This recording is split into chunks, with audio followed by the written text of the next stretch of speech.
Ако ти е готино да те търсят куките, да те търсят някакви хора да те бият, значи е готино, да. Добре, момчета, има също един тренд, който не е тренд от сега, то не е отскоро.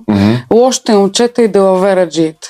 Това подрастващите момчета си мислят, че е супер яко, че е супер яко да правиш нещо незаконно, че е супер яко да си бушонче, да продаваш тревичка и да се чувстваш, да си мислиш, че си царя на студентски град.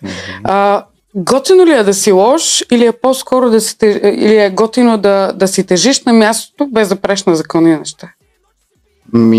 Преди всичко е най-важно да се държиш на дума, такъвто и да си. Да. Това е най-важното. Вече с какво си изкарваш парите, няма много значение. Ти говориш за дали е опасно или какво, дали е готино, не мога дали е готино да си далавераджи. Ако ти е готино да те търсят куките, да те търсят някакви хора да те бият, значи е готино, да продаш такива неща.